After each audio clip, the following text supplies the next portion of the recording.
Welcome ladies and gents, this is Ghost back with some more Battlefield 3. Today it's time for an episode of Gun Guide and we're going to be taking a look at one of the more unique weapons. It's the AS VAL. So if you're anything like me, the first time you picked up this weapon you probably thought to yourself, alright, it's a PDW so it must be a great close range hip firer.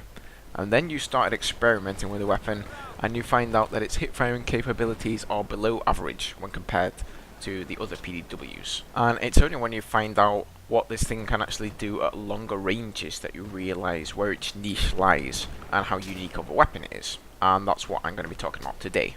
Now I will warn you in advance that this is probably going to be one of the lengthier gun guides, since this weapon has a lot of stats to go over. Normally with weapons it's not that important to explain about the stats, you know, they're pretty much self-explanatory.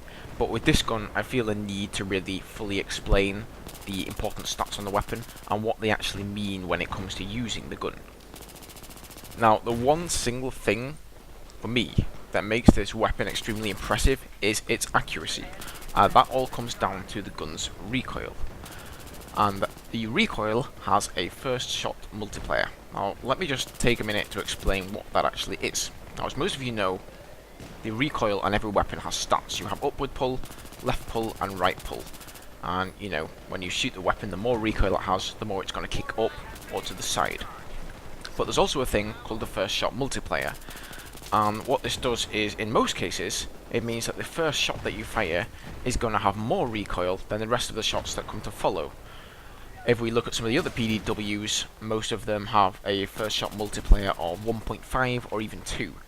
So for example, if it has a first shot multiplier of 2, you can times the recoil by 2, and that will be the amount of recoil for the first shot. Now this is where the AS VAL gets interesting. It is the only weapon in the game to have a first shot multiplier with less than 1. Anything more than 1 obviously means that the recoil in the weapon for the first shot is going to be more than its normal recoil. However, anything less than 1 means that it's going to be less, and in the case of the AS VAL, it has a multiplier of 0.5, which actually means that its recoil for the first couple of shots is halved. Now it has a recoil of 0.5 if we're talking upwards pull, which means that for the first 2 or 3 shots, the recoil is only going to be 0.2, the left pull is going to be 0.1, and the right pull is going to be 0.15, which is ridiculously small amount of recoil for a PDW. So the way you really want to be using this weapon is to fire in short 2 or 3 shot bursts. You will really see if you test out this weapon for yourself that after about the first 3 rounds, the normal recoil stats will kick in and it will just start going everywhere all over the screen. And its normal recoil is actually the highest out of any PDW. But when the multiplier is in action for the first 2 or 3 shots, it is the lowest. So that's something you have to remember. This is not a full auto weapon, it needs to be burst fired, and if you aim for the head it is deadly accurate.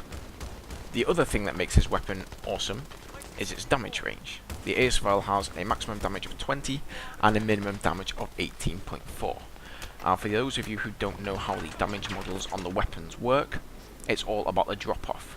And what that essentially means is as your target gets further away from you, with the increase of distance, you will do less damage. And the damage scale will get closer and closer to the minimum damage the further away the target gets. So for comparison's sake, I'm just going to show you a quick chart here of the AS VAL versus the M5K.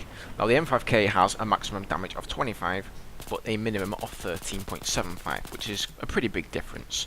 That's a difference of 11.25, and it's very normal, you know, for any PDW, or for that matter, any assault rifle or carbine, and just pretty much most weapons in the game. It's the AS VAL that is different. A maximum of 20 and a minimum of 18.4 is very unusual, and you can see here on the chart how the drop off works. Once the M5K gets to 12 meters away from the target, you can see that the damage starts to go down and down and down and down the further away the target gets, until it's down to 13.75 damage per bullet, and then it can't go down anymore since that's the weapon's minimum damage. And that's why having a minimum damage of 18.4 on the AS VAL makes it such a good weapon at range. You can see that that line barely moves at all. There is a slight drop off which starts at 6 meters because it has a silencer on it, and it only goes down to 18.4 damage. that's what makes this weapon amazing. Really, where the drop-off starts and stops for this weapon doesn't matter because there's such a small difference in damage. So that's why it's a great weapon to have a silencer on the whole time. And as you guys know, there's a fixed silencer, you can't take it off. So now you know it has great damage at any range as long as you can actually hit your target.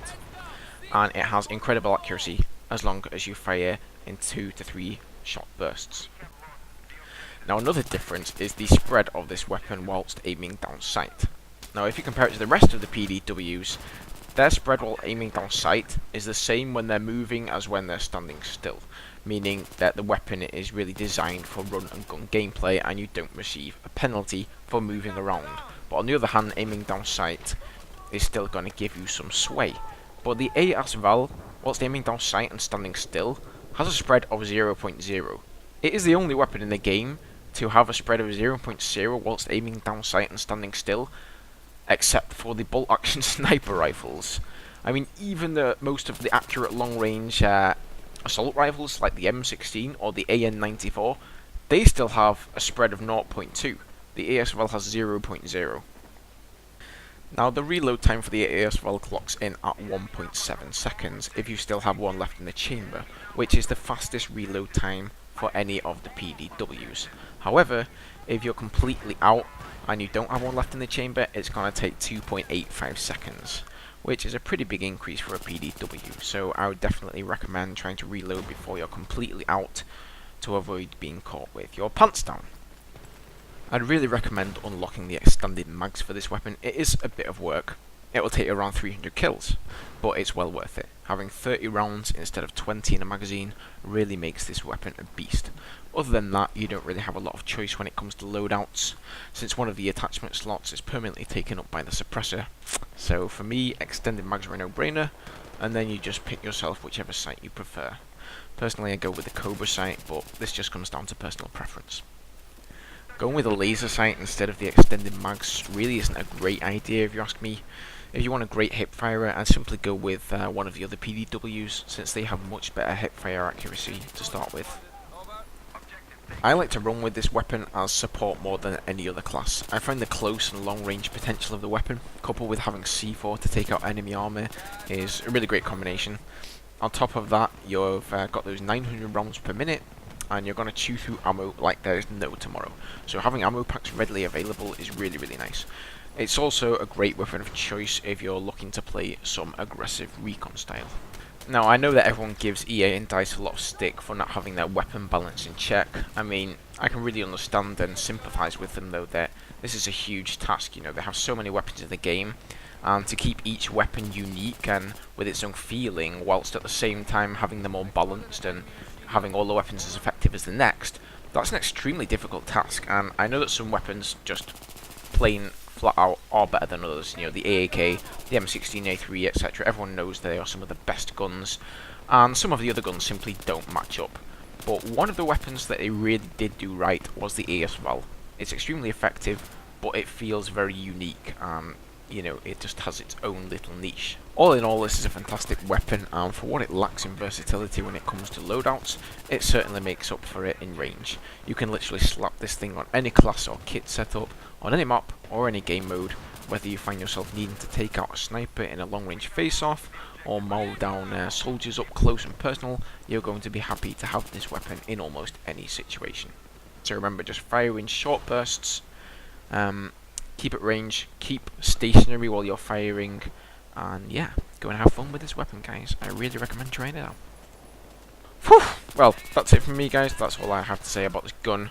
And I hope you found it useful, you know. I hope if you didn't understand a little bit about gun statistics before, that now hopefully you do, and that you will give this weapon a try and know how to use it in the future. If you haven't already, feel free to subscribe, like, or comment on the video. I would really appreciate that, and I'll see you all very soon for something else. I'm not exactly sure what, but I'm sure it'll be a lot of fun. Anyway, this is Ghost out. See you guys later. Cheers.